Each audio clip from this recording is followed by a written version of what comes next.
21세기의 선교 환경은 크게 변화되고 있습니다.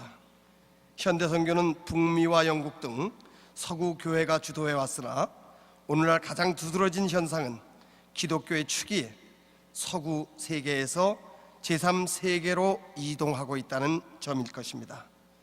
해외 선교사 파송은 매우 어려운 세계 경제적 상황에도 불구하고 비서구권 국가로부터 3배 이상 증가했습니다.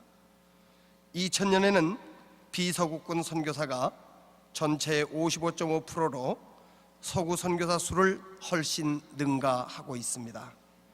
2000년도 한국교회는 제3세계 선교단체 가운데에서도 가장 유력한 선교 세력으로 부상하고 있습니다.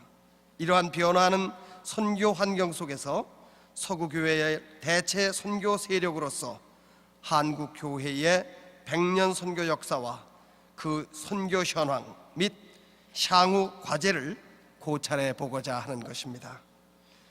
그러면 한국 선교는 지금 어디까지 와 있는가? 첫째로 복음의 도래와 한국교회의 초기 선교를 생각해 보겠습니다. 19세기 이래로 서구의 개신교회는 하나님의 나라를 확장을 모토로 하여 복음 전파를 적극적으로 드러내고자 하는 시도를 하게 되었습니다.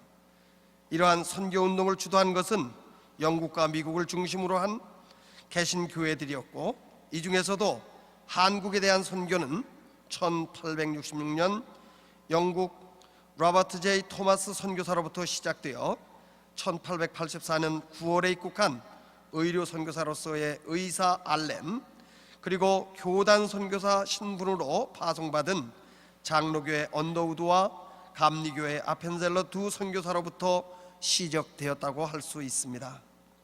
특히 언더우드와 아펜젤러 두 선교사는 1885년 4월에 부활주일 아침에 인천항을 통하여 한국의 첫 발을 디딤으로써 한국 선교의 시작을 이루게 되었습니다. 한국 땅에서의 복음 선교는 장로교와 감리교라는 두 흐름이 주도하게 되었는데, 그 중에서도 특이한 것은 그 단체에 속한 선교사들이 주축이 되어 서로 공회를 만들어 선교지에 대한 적절한 연구와 배분을 통하여 불필요한 경쟁을 지양하고 낯선 이방 땅인 조선에 대한 관심과 사랑을 함께 나눈 모습을 가졌던 것은 매우 의미 있는 일이라고 하겠습니다. 한국 교회는 초기부터 타민족이나 타 지역을 향한 선교적 사명과 전통이 있었습니다. 그 결과 복음을 받은 지 23년 만인 1907년 장로교회의 동로회가 조직되자마자 한국 최초의 선교사 이기풍 목사를 제주도로 파송하였습니다. 1909년에는 최건월 목사를 시베리아로, 1910년에는 김지근 목사를 만주로, 1912년에는 최성주 목사를 북간도에, 같은 해 송전도 목사를 시베리아로, 1918년에는 김현찬 목사를 러시아로, 1921년에는 정재덕, 최수영, 배영식 목사를 만주로 파송하는 등 상당한 선교적 열심을 일으켰습니다. 한국교회의 선교적 열심은 이후에도 중국과 몽골 등을 향하여 불같이 일어났습니다. 일제식민 통치하라는 어려운 정치적 상황 속에서도 아직 역사가 짧은 한국 장로교회는 63명의 선교사들을 주변국에 파송했으며, 감리교는 33명을, 성결교회는 12명을, 침례교회가 12명을 파송했습니다. 1902년부터 1945년까지 한국교회가 파송한 선교사들의 수는 119명에 이릅니다. 또한 이 기간에 한국교회 선교는 해외에 흩어진 동족 선교에 큰 관심을 가지는 과정을 보이며 특징을 보이며, 교단별로 총 255명의 교포 선교사를 8군데의 선교지에 파송했습니다. 또 하나의 특징은 교단이 선교의 주체 세력이었다는 점입니다. 그래서 한국 선교는 교단이 앞장서서 선교사를 파송하고 후원하고 관리하는 제도였다는 것이죠. 두 번째로 2차 세계대전 이후의 한국의 선교 현황입니다. 한국교회 선교운동은 특히 한국전쟁 기간 동안 주춤하였습니다. 그러나 공산화된 중국 본토를 포기하고 한국교회는 새로운 선교지를 탐색, 태국과 대만에 최찬영, 김순일, 개화삼 목사를 파송하였고, 태국 선교는 진정한 의미의 제2차 대전 이후 타문화권 선교였습니다. 그 후에도 일본, 베트남, 인도네시아, 파키스탄, 브라질, 멕시코, 미국 등으로 선교사 보내기를 시작하여 1973년에 한국교회가 파송한 선교사 수가 234명이었습니다. 제2차 세계대전 이후에도 선교 사명을 활발히 수행해 온 선교 조직들이 있었습니다. 조동균 박사가 지휘하는 국제 선교협력기구 김한란 박사가 이끄는 이화여자대학교 선교회 등이 있었습니다. 이 시기에 각종 초교파 선교 조직들이 활성화되었는데 그 이유는 교단의 비효율적인 선교 행정과 역량 부족 때문이었습니다. 세 번째로 고속 경제 성장과 현대 선교운동입니다. 1980년대는 한국교회는 선교사를 받은 교회에서 선교사를 파송하는 교회로 크게 발전하고 또 새로운 전환점을 마련한 기회였습니다. 한국 선교회의 증가는 1979년 21개 선교기관이 26개국에서 93명의 선교사를 파송했습니다. 1982년에는 47개 선교기관이 37개국에 323명을, 1989년의 선교사 총수는 1178명이었습니다. 1992년 2576명, 1994년 3272명, 1996년 4402명 등으로 계속 증가 추세를 보이고 있었습니다. 1998년에 5948명, 2004년 현재는 179개에서 12,000여 명의 한국 선교사들이 열심히 사역하고 있는 것으로 집계되었습니다. 이는 한국교회 선교에 괄목할 만한 성장을 보여주는 것입니다. 한국은 미국에 이어 세계 제2위의 선교사 파송 대국이 되었는데, 이렇게 한국교회가 중심 선교 세력으로 성장한 요인으로는 70년대 교회의 급성장과 놀라운 경제성장, 국가의 개방정책, 능력 있는 선교의 지도자들이 있었기 때문에 가능했다고 봅니다. 세 번째로 한국 선교의 문제점과 과제에 대해서 잠시 생각을 해보려고 합니다. 100여 년의 선교 역사를 가진 한국교회의 선교는 이제 세계 2위의 파송 대국으로 발전, 국제적인 주목을 받고 있습니다. 그러나 한국 선교가 긍정적인 평가를 받기도 하였지만 현지 교회와 한국교회로부터 비판을 받는 몇 가지 근본적인 이유들이 있습니다. 첫째는 한국교회의 선교 시스템이 제대로 구축되지 않은 상태에 없었습니다. 한국교회는 선교의 양적 성장이라는 긍정적인 면도 있는 반면, 이제는 이러한 근본적인 문제들을 반성하고 선교사 파송 대국에 걸맞는 선진 선교로의 질적인 성숙을 해야 하는 시급한 과제를 안고 있습니다. 첫 번째로 선교사의 전략적 배치 문제입니다. 선교사의 전략적 배치에 관한 한 조사에 의하면 한국 선교사의 92.2%가 도시에 거주하고 있다고 합니다. 이러한 한국 선교사들의 도시 집중 현상은 선교 사역의 전략적 배치 부재와 선교 자원의 중복성을 짐작케 하는 대목입니다.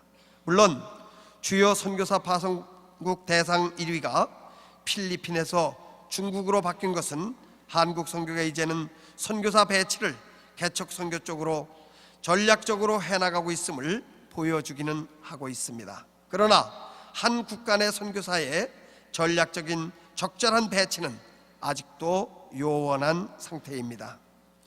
또 선교지 선정도 파송기관의 주도 비율 36%보다는 개인 교회나 선교사 개인이 주도하는 파송 경향 때문에 선교 자원의 중복 투자와 낭비는 계속되고 있습니다. 이 문제 해결을 위해서는 무엇보다 선교기관, 후원교회, 선교사, 그리고 선교 현장 간의 협력과 역할 분담 등 전문성이 있어야 될 것입니다. 근본적으로 바른 파송 정책이 이루어져야 되겠습니다. 두 번째는 선교지 상황에 대한 이해와 연구입니다. 한국 교회의 선교 사역 대상국은 매년 증가해 왔으며 이제 170여 개국이나 됩니다. 한국 현대 선교 초기에 주류를 이루었던 중남미와 아프리카, 유럽은 점차 줄어들고 아시아권이 45.5%로 아시아권이 한국 선교의 주요 선교지가 된 것은 고무적인 일입니다. 아시아는 한국의 유사문화권으로 한국 선교사들이 보다 전략적, 효율적으로 사역을 감당할 수 있는 곳이기 때문입니다. 중동도 5%가 넘는 것을 보면 이제 한국 선교가 개척 선교 방향으로 나아가고 있음을 알 수 있습니다. 그러나 이처럼 다양화된 선교지는 그만큼 한국 선교사가 선교지 문화와 언어, 상황에 대한 이해와 연구가 선양되어야 하는 과제를 안겨주고 있습니다. 한국교회 선교사들이 당면하는 문제들은 언어가 24.9%, 경제 문제 21.7%, 영적 슬럼프 13.3%, 자녀 교육 11.1% 등으로 나타났습니다. 언어 문제가 가장 높은 비율을 차지하는데 언어 훈련은 곧 선교지 문화 적응 훈련과 직결된다고 할 수 있습니다. 그 나라의 사역 전략 지식이 미비할 때 선교는 부실할 수밖에 없습니다. 한국교회는 선교사들이 현지 문화와 언어에 익숙해져 복음을 현지 문화에 적절하게 전할 수 있을 때까지 가시적인 결과를 요구하지 말고 기다려줄 필요가 있습니다. 세 번째로 선교지별 긴밀한 협력의 필요입니다.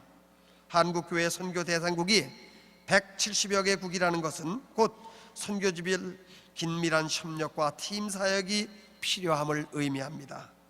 방대한 선교 사역지에서 한국 선교사들의 각계 전투식 사역은 선교 자원과 재정의 낭비, 전문성의 결여를 가져와 결과적으로 한국 선교의 부실을 낳게 될 것입니다. 160여 개 한국의 선교단체들이 파송한 12,000여 명의 한국 선교사들이 서로 경쟁심을 벌이고 하나님 나라 확장이라는 비전과 분명한 목적의식을 따라 서로 팀으로 협력할 때에 선교사에게 시너지 효과가 더 크게 나타날 것입니다. 네 번째, 선교사에 대한 목회적 관리 시스템의 필요입니다. 한국교회는 선교사를 대량 파송하는 놀라운 양적 성장을 한 반면 내부적으로는 빈약한 회원관리 체제를 가지고 있어 선교 사역의 장애물이 되고 있습니다.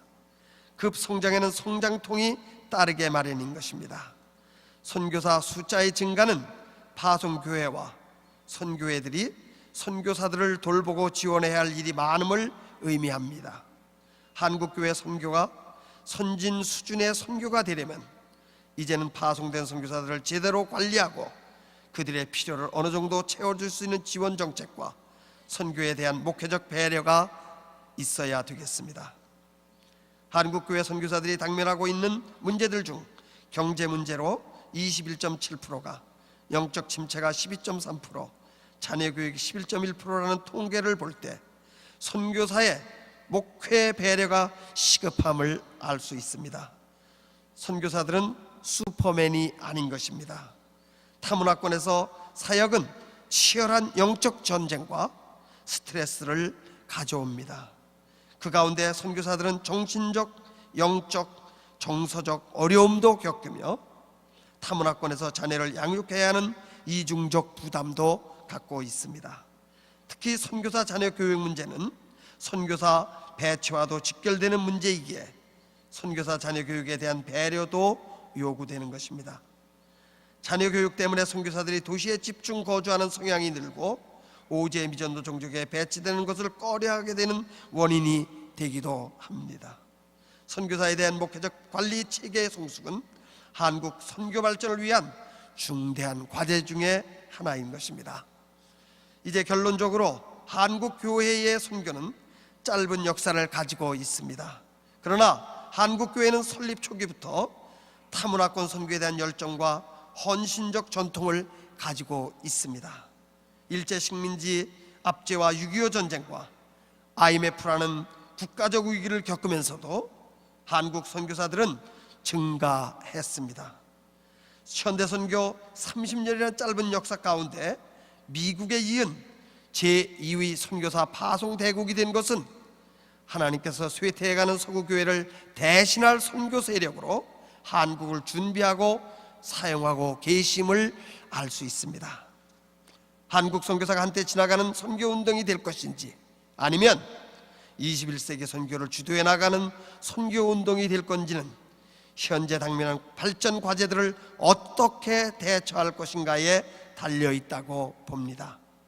선교단체들과 교회들이 해결해야 할 시급한 과제들이 여러 가지 있으나 무엇보다도 한국 선교사들의 전략적 배치를 위한 선교 정책이 단행되어야 할 것입니다. 선교사, 선교단체와 현지 교회들 간의 상호협력 정신이 어느 때보다 필요합니다. 그리고 복음을 타문화권에서 효과적으로 전하기 위한 선교사들의 선교지 이해와 연구가 절실히 요구됩니다. 끝으로 많은 해결 과제들이 있지만 한국 선교사 인적 자원에 대한 전문적인 관리와 보호는 한국 선교를 세계 속의 선교로 한층 더 높이는 길이 될 것으로 믿습니다. 감사합니다.